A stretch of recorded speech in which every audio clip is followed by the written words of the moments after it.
Hello, welcome to Global Eye. I'm Parikshit Luthra. 300 days have passed since the Hamas attack against Israel and Tel Aviv's retaliation, triggering one of the worst conflicts in West Asia in recent times. Over the last 10 months, the Israeli army conducted multiple strikes in Gaza, Hamas's stronghold, killing over 39,000 Palestinians. The regional conflict can escalate further after Hamas political leader Ismail Haniyeh was assassinated in Iran this week. Leader of Hezbollah has warned that the conflict has now entered a new phase. Iran's supreme leader Ayatollah Khamenei has also pledged to avenge Ismail Haniyeh's death as funeral ceremonies took place in Qatar. Are hopes of a potential ceasefire in Gaza more of a mirage now? Joining me now to take this forward is a special guest, Gershon Baskin, Israeli columnist and Middle East director for International Communities Organization. He's also the former negotiator for Israeli hostages. Thank you very much, sir, for joining us. Let me begin by asking you about the significance of this target. Ismail Haniyeh, a key political figure in the Hamas. I think that the main importance from Israel's point of view of the targeted killing of Ismail Haniyeh in Iran was to send a message to the Iranians. The Iranians are using their proxies in Hezbollah in Lebanon and the Houthis in Yemen and Hamas in Gaza. And Israel was sending a message to Iran that we can get you at any time, anywhere we want to. Killing Haniyeh doesn't make a strategic change in the relationship between Israel and Hamas. It doesn't bring Hamas down to its knees. It doesn't even foresee the end of the war between Israel and Gaza. Haniyeh is easily replaced within the Hamas hierarchy. So I don't think it's very significant. The talks between Israel and Hamas were deadlocked before this assassination because the gaps between the two sides remain quite wide. Right. Now, Haniyeh, as you pointed out, was a negotiator. Now, where does this leave Qatar, where these negotiations were taking place? Where does this leave Netanyahu's credibility? Already his credibility was down among several Middle Eastern countries. But now, what is the way forward in terms of talks? Well, it's very unclear. The Qatari prime minister said, how do you expect us to negotiate when one side is killing the negotiators on the other side? I think this is a very big problem. If I were the Qatari negotiators, the Egyptians who are in charge of the negotiations, I would put down a deal on the table and tell the Israelis and the Hamas, take it or leave it. And if you decide to leave it, then we are stepping away from the table. What's the point of continuing this negotiation when the sides are obviously not ready to reach an agreement? Israel keeps putting new conditions on the table, which Hamas keeps rejecting.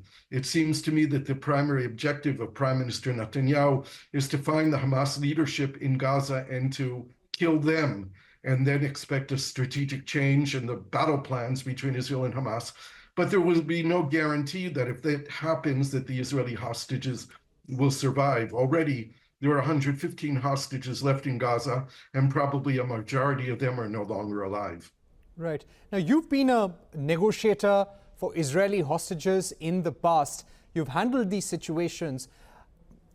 As of now, if you were actively negotiating on behalf of the Israeli government, how would you see this move by Netanyahu? I think it's quite clear. The negotiations that I was involved in the past succeeded because the prime minister, who was also Netanyahu at the time, made a decision that he was willing to accept the deal that's on the table. The negotiations were really on the margin of the deal, on the logistics of the deal, on the names of Palestinian prisoners to be released. But the heart of the deal, the core of it, was already on the table, and it was just a matter for Netanyahu to accept it. He has not yet instructed his negotiators to bring the Israeli hostages home.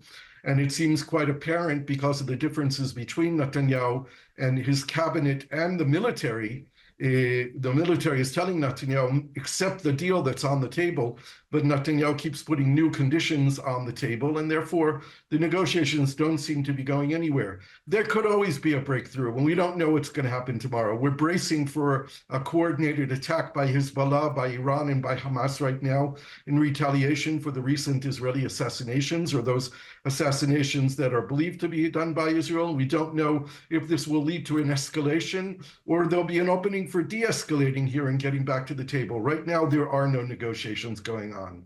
Right. It is being said that Netanyahu is trying to serve his own political interests, trying to stay in power as long as possible. He probably wants a war. This is what is being said in several quarters.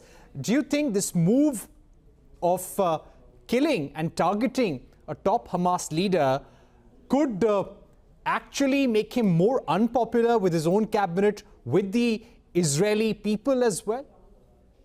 Unfortunately, no.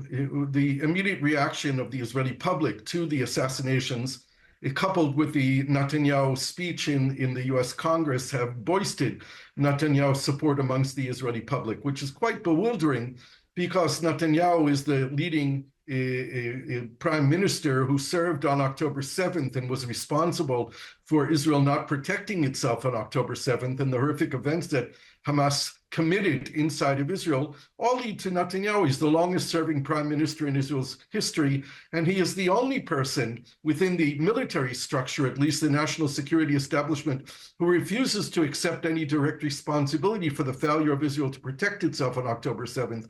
So it's quite bewildering that Netanyahu remains in power, that he didn't resign, and that his public support seems to be growing. Right. And my final word to you would be, what's the way out in terms of this war coming to an end, of the remaining hostages being released? I think the chances are very, very slim that the hostages will be released, that we'll reach an agreement. I think that the Israeli war plans are to find the Hamas leadership in Gaza, who are in bunkers underground, to find them and kill them and use that as their victory picture. But Israel will not leave Gaza. The Israeli military will remain in Gaza, and as long as the Israeli military remains in Gaza, there will be armed insurgency against Israeli soldiers. So this may go on for quite some time, unfortunately. Right. Gershon Baskin, thank you so much for joining us on the program. Definitely a worrying situation there in Gaza. Thank you.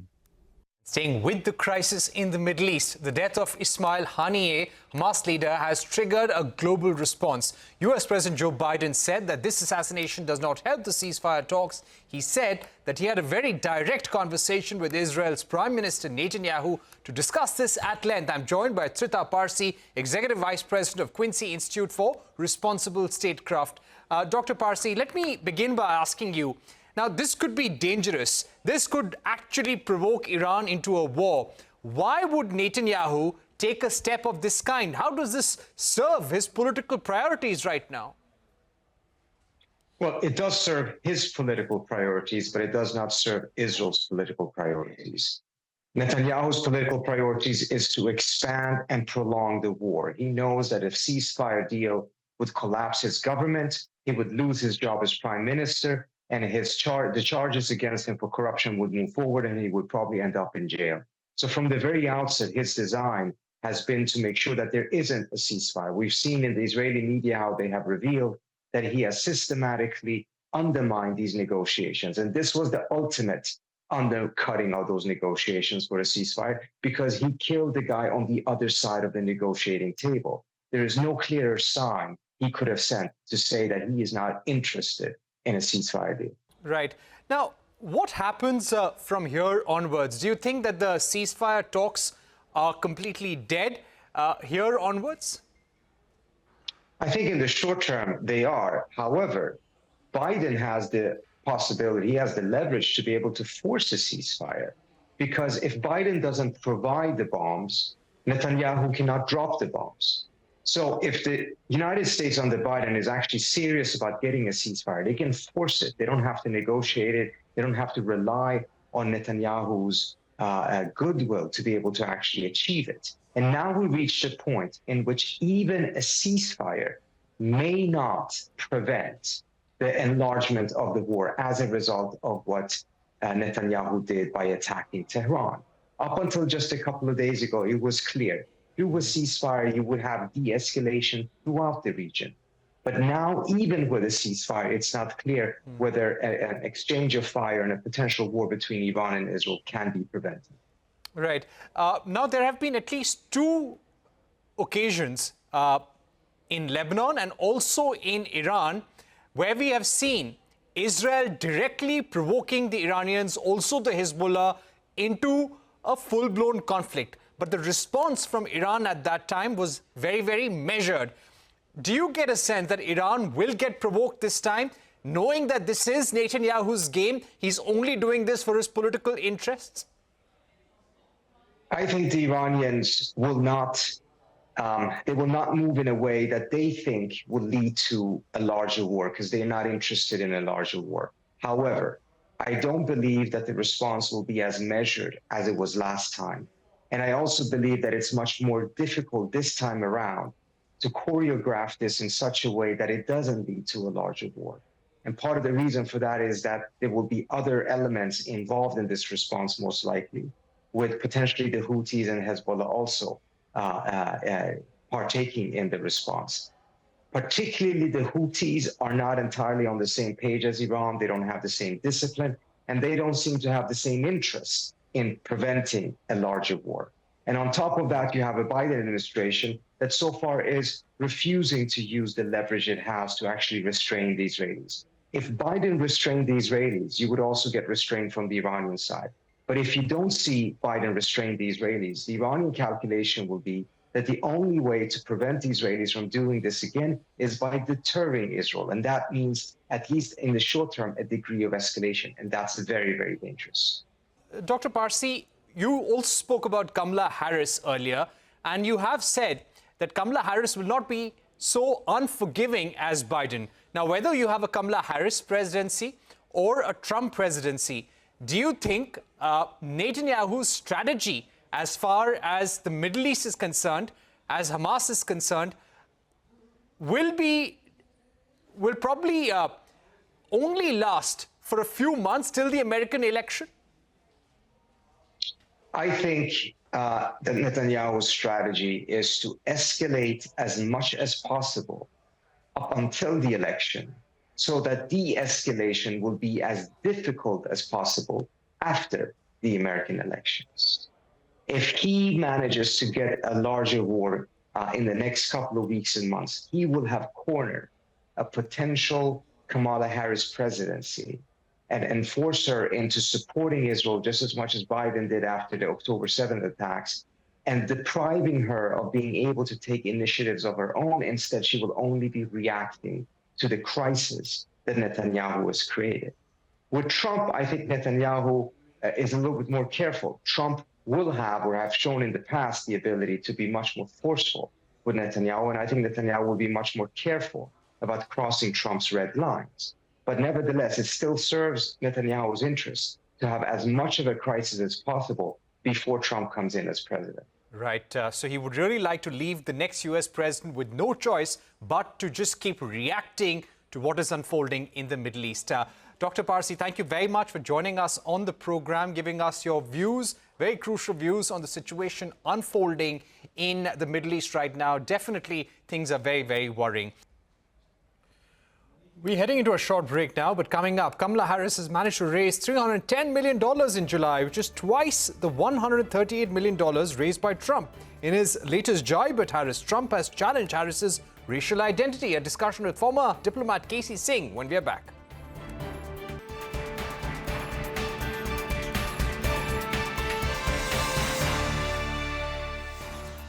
Welcome back. Campaigning is in full swing in the United States, which is headed for polls on the 5th of November. It's a high-voltage fight between Republican candidate Donald Trump and Democrat candidate Kamala Harris.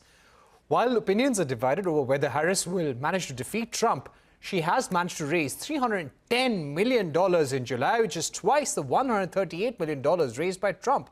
In his latest jibe at Harris, Trump has challenged Harris's racial identity, asking if she is black or Indian, while Harris said that America deserved a better president than Trump.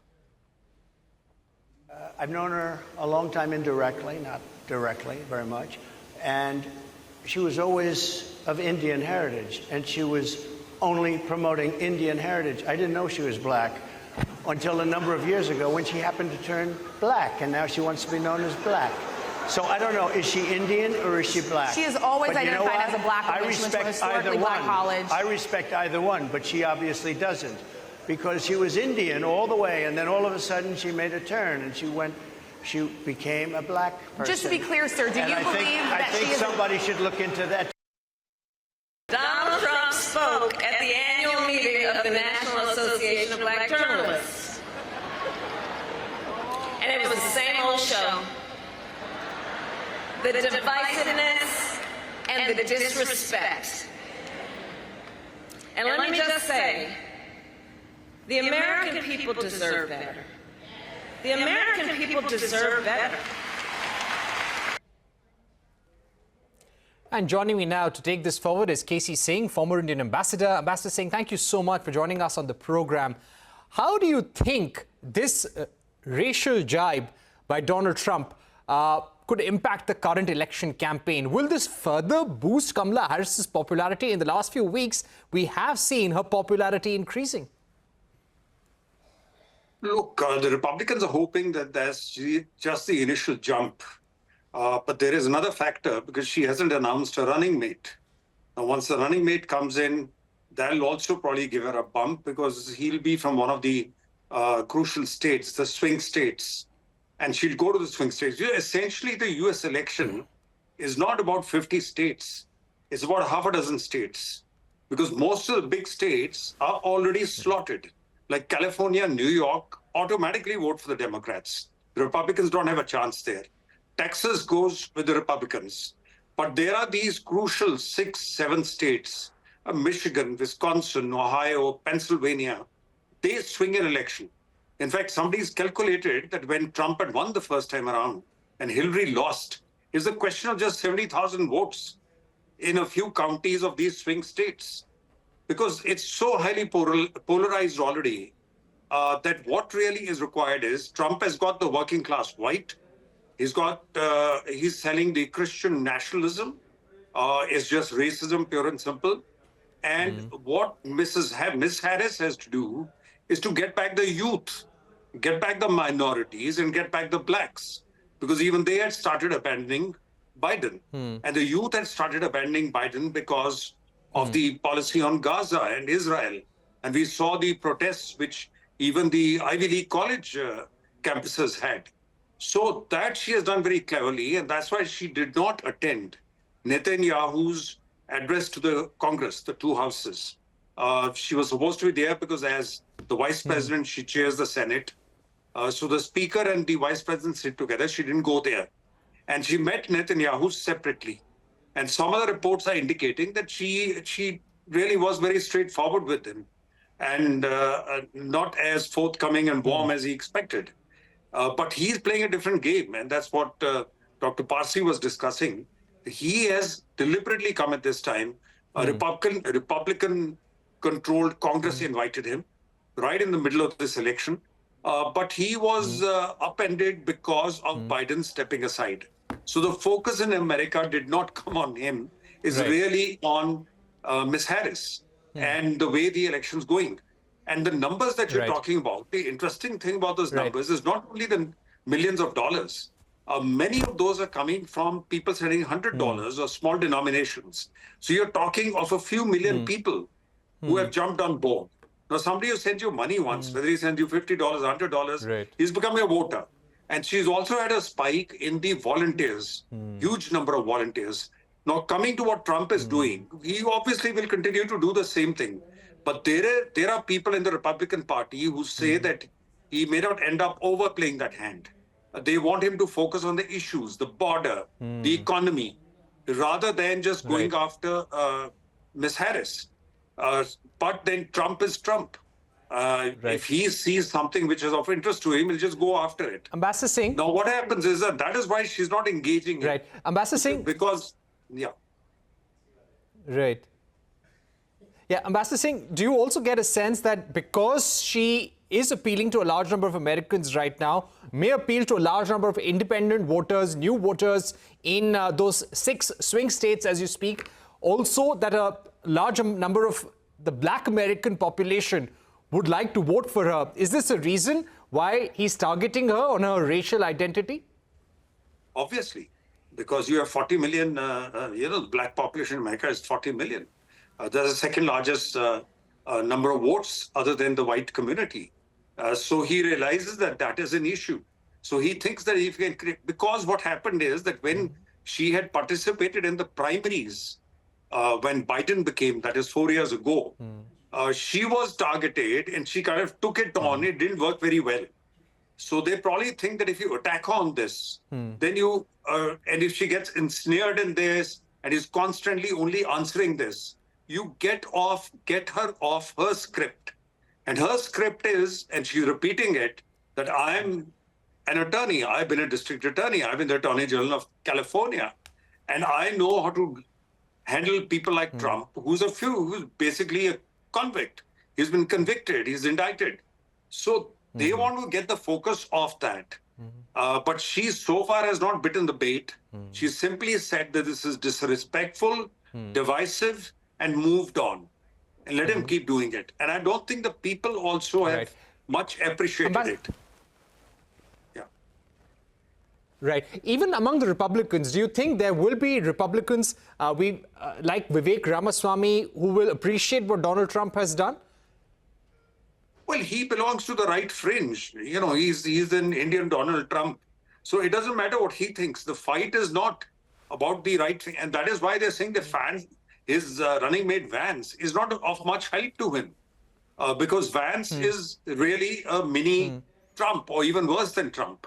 And that is why on some other things, on women, etc., he has said things which I don't think even the white women have liked. A number of them have said that this is absolutely unacceptable. And to call cat women without children, well, there are white women also who don't have children.